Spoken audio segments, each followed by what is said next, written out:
Oi, gente, eu aqui de novo, Vinícius. Como prometido, essa é a segunda parte do vídeo da semana 4 que vocês encontram lá na página 134 do PET, volume 3 de vocês, primeiro ano. O tema é Conferências Internacionais sobre Meio Ambiente. Então, eu vou terminar de falar com vocês sobre a temática, falar sobre o Acordo de Paris e sobre as atividades que vocês têm que fazer, ok? Então, vamos lá.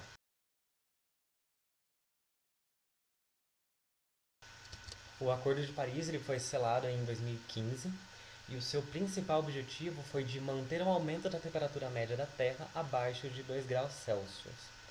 Ou seja, a Terra ela tem uma temperatura média, né, que ela aumenta a cada ano ou ela pode acabar diminuindo. Por conta de todas as questões, os problemas ambientais que vem ocorrendo, a devastação ambiental também, devido aí ao uso muito extenso, muito intenso dos recursos naturais, desmatamento, queimadas, etc., vem acarretando em mudanças climáticas, vem agravando as mudanças climáticas, na verdade, que acaba acarretando no aumento da temperatura média da Terra. Então, o objetivo do Acordo de Paris é manter esse aumento abaixo de 2 graus Celsius por ano. Ele acaba tendo a participação aí de 195 países e agora eu vou conversar com vocês um pouco sobre algumas pequenas informações, algumas curiosidades acerca aí dele. Bom, primeiramente, né, a Síria ela não adere de cara ao acordo, muito aí por conta de questões políticas que acontecem ali na Síria. A Síria, a gente vê, né, sempre notícias aí sobre guerras, etc. Mas a partir de 2017, quando os EUA anunciam que vão sair do Acordo de Paris, a Síria acaba aí pensando em entrar dentro do acordo para isolar os Estados Unidos, deixando ele como o único país aí a não ter aderido ao acordo. Bom, o Nicarágua ele não assina o acordo ali em 2015 por motivos de achar que essas medidas não eram o suficiente, aquelas medidas ali para tentar manter o aumento da temperatura média abaixo de 2 graus Celsius, que não eram o suficiente para acarretar aí nesse objetivo, para atingir esse objetivo. Só que lá em 2017, o Nicarágua acaba sendo aí assolado por furacões, acabam trazendo uma devastação ambiental muito grande e eles acabam, então, o líder acaba finalmente assinando o Acordo de Paris. E o principal aqui é a questão dos EUA terem saído do acordo lá em 2017. Aqui ao lado tem uma tirinha, né? Trump anuncia a saída dos EUA do Acordo de Paris. A gente tem aqui a Terra dando uma tossida e o Trump ali do lado. Quais foram os principais motivos? O principal motivo é que o Trump ele disse que as medidas, os objetivos ali que estavam sendo tomados pelo Acordo de Paris acabavam prejudicando a economia dos Estados Unidos. Então, elas meio que visariam essa decadência econômica dos Estados Unidos. Esse é o principal motivo que eles acabam saindo.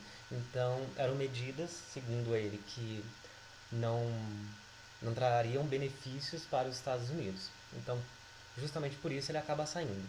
Só que quando Biden assume aí a presidência, né, no último ano, nas eleições aí do ano passado, ele promete e traz aí os Estados Unidos de volta para o Acordo de Paris. E essa tinha sido uma decisão muito polêmica na época, dos Estados Unidos saírem aí do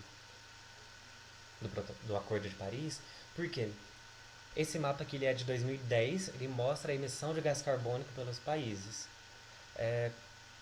Justamente onde a gente tem cores mais escuras, mais avermelhadas, e onde a gente tem uma maior intensidade dessa emissão. Então aqui os Estados Unidos, ele tem uma emissão bem marcada, né? Bem forte dessas substâncias que acabam aí acarretando no agravamento do efeito estufa, gerando o aquecimento global.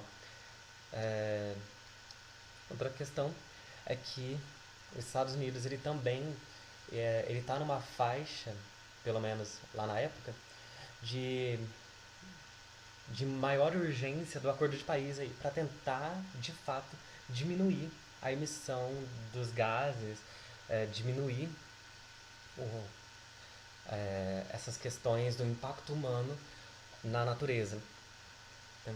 para tentar diminuir aí e manter na média o crescimento da temperatura média da Terra, né, de 2 graus Celsius ao ano. Então, como a gente vê, os Estados Unidos ele estava ali numa peça, ele é uma das principais peças ali para diminuir, né, justamente essas questões relacionadas à emissão desses gases nocivos. Aqui a gente tem um gráfico, ele é referente dos anos 1959 até 2016. A linha azul representa o ZEUA, a linha vermelha representa a China e a linha verde representa a Índia. E o gráfico ele mostra a emissão de gás carbônico por área, por quilômetro quadrado, nos 3 países mais poluidores do mundo. Ou seja, somando aqui com esses mapas anteriores, a gente tem ainda que os Estados Unidos é um dos principais poluidores, né, os principais países poluidores do mundo. E aí lá em 2017 ele resolve sair. Então tudo isso gera né, uma polêmica muito grande, justamente porque um dos principais países poluidores do mundo sai do acordo que busca justamente um combate ao aquecimento global.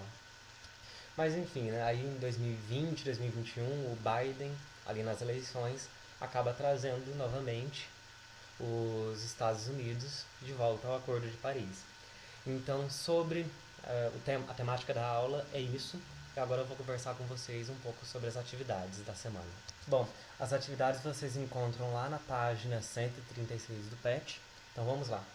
Na atividade 1 é para vocês colocarem o nome do programa que é mencionado aqui, a Assembleia Geral das Nações Unidas, visando intensificar a restauração dos ecossistemas degradados, propôs um conjunto de medidas comprovadas para combater a crise climática e melhorar a segurança alimentar. Esse programa ele recebeu um nome, né? Ele foi justamente dado para essa década que a gente vive. Então, qual que é o nome desse programa? A questão 2, vocês vão assinalar a alternativa correta sobre o protocolo de Kyoto. Então, aqui só tem uma alternativa correta. Vejam o vídeo, revejam aí o vídeo, a primeira parte, onde eu falo sobre esse protocolo, e leiam o PET. Qualquer dúvida, entre em contato com os professores. Questão 3. Aqui menciona algo chamado Mercado Mundial de Créditos de Carbono. O que é isso? É algo que eu acabei não comentando na aula, mas eu vou comentar aqui bem rapidinho com vocês. Bom, né, no protocolo de Kyoto, os países eles recebem uma meta para atingir ali uma redução da emissão de gás carbônico em determinado período de tempo. Então, por exemplo, um exemplo que não leva em conta dados reais. Em um ano, determinado país tem o objetivo de diminuir em até 1 tonelada a emissão de gás carbônico na atmosfera. Se ele atinge essa meta, ele vai receber uma determinada quantidade de créditos de carbono. Isso, então, é uma certificação de que aquele país cumpriu a meta. E esses créditos, eles são comerciáveis. Isso é justamente para que os países desenvolvidos consigam ajudar os países subdesenvolvidos, já que, geralmente, esse segundo, eles não conseguem, não é regra geral, mas pode acontecer deles não conseguirem atingir essas metas. Então, eles compram esses créditos de carbono. Aí, então, tendo em vista essa explicação, assinala aqui a alternativa correta sobre justamente esse mercado mundial dos créditos de carbono com relação ali ao protocolo de Kyoto. Questão 4. Em relação ao Acordo de Paris, assinale V para as proposições verdadeiras e F para as falsas. E aqui então a gente tem várias informações, eu comentei sobre cada uma delas no vídeo, nesse vídeo aqui também, inclusive, já que é sobre o Acordo de Paris essa questão. Então retornem no vídeo, vejam com calma, leiam o que está no PET. Qualquer dúvida, entre em contato com os professores. Por fim, a questão 5 é sobre a saída dos Estados Unidos do Acordo de Paris. Então aqui é para vocês expliquem aí com suas palavras o que vocês entenderam, os motivos que levaram os Estados Unidos a saírem do Acordo de Paris, ok? Então é isso, a aula de hoje, as atividades da semana. Qualquer dúvida que vocês tiverem, entre em contato com seus professores e a gente se vê na semana 6, ok? Obrigado e até a próxima!